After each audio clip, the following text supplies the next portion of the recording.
Saya Nosyara binti Umar Zaki, nombor metrik 282430. Daripada kumpulan Johor akan menyampaikan pembentangan mengenai demokrasi negara Britain.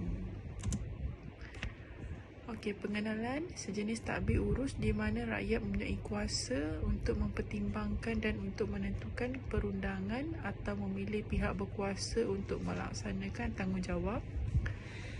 Iaitu asas demokrasi ialah kebebasan berhimpun, berpersatuan, hak milik, kebebasan beragama, kesaksamaan, kewarganegaraan dan hak minoriti. Okey, konsep demokrasi Britain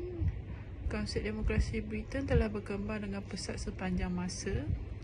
Demokrasi perwakilan adalah sejenis demokrasi yang paling popular, iaitu pegawai kerajaan yang mentadbir bagi pihak mereka.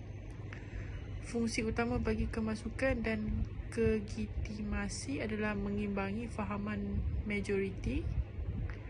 Varian umum demokrasi liberal dilaksana dalam kerangka demokrasi perwakilan. Seterusnya adalah struktur demokrasi. Sebuah negara yang moden dan telah mendakwa sebagai negara demokrasi, Britain mengamalkan undang-undang penghakiman mahkamah, perjanjian dan konvensyen perlembagaan. Britain juga mengamalkan sistem media akhbar mempunyai keupayaan untuk mempengaruhi proses politik yang menyebabkan terhalangnya komen daripada pihak awam untuk membentuk pendapat tertentu. Rakyat Britain tidak akan bebas walaupun selepas pilihan raya parlimen kerana dipengaruhi oleh individu dan bukannya daripada politik. Terdapat 30 referendum diadakan setiap tahun atau inisiatif awam bagi tujuan menyekat kuasa parlimen. Melalui mekanisme sebegini, kuasa sebahagiannya masih kekal di tangan rakyat. Ia lebih kelihatan dengan konsep asal demokrasi, iaitu kuasa popular. Bagi negara Malaysia dan Britain mengenakan konsep yang serupa dengan memberikan rakyat hak untuk mempercayai pemimpin yang dipilih melalui proses pilihan raya yang akan membentuk pentadbiran.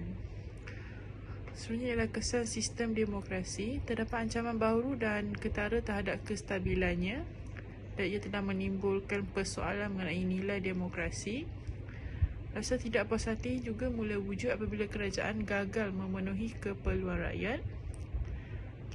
Peratusan keluar mengundi yang jelas kelihatan apabila menunjukkan kurang komitmen terhadap institusi demokrasi, dan ekstremisme yang semakin meningkat mengancam demokrasi dengan cara lain.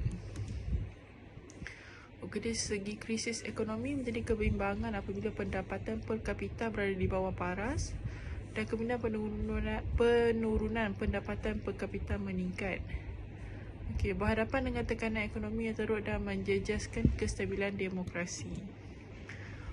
Politik identiti. Identiti atau pertalian kaum, etnik atau agama adalah aset yang tidak boleh dibagikan. Persaingan sesama mereka berbahaya kepada demokrasi kerana ia selalunya adalah jumlah sifar. Mengecualikan pertubuhan agama daripada politik daripada membenarkan mereka bersaing untuk menguasai titik tertinggi negeri. Sekali ialah melemahkan cita-cita ini dengan memberi insentif kepada ahli politik untuk menarik pengikut-mengikut garis pengecualian mazhab.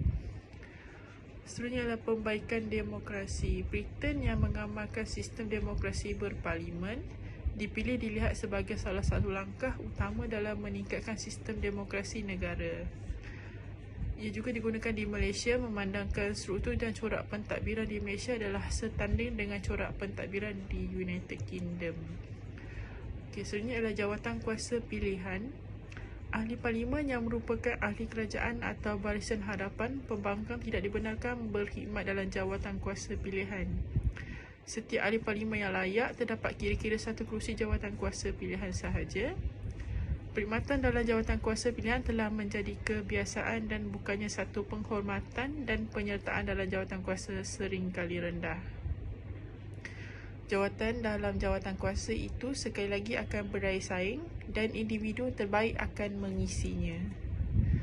Seterusnya adalah kuasa bukti sebenar.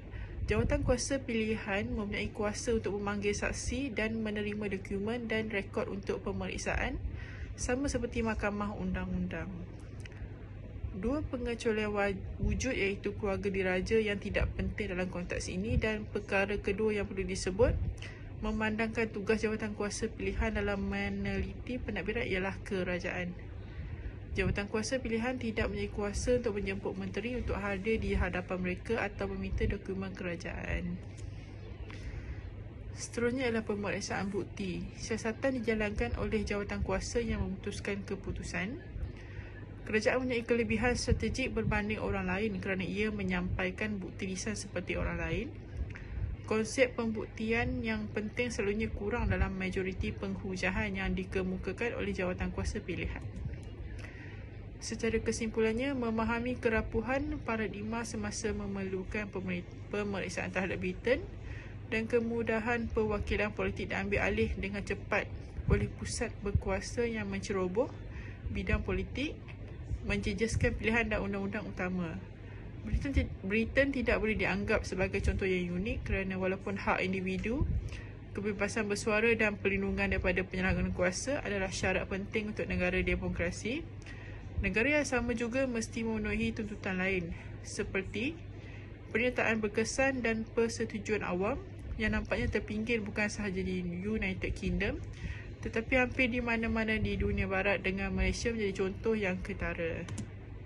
Sekian, terima kasih.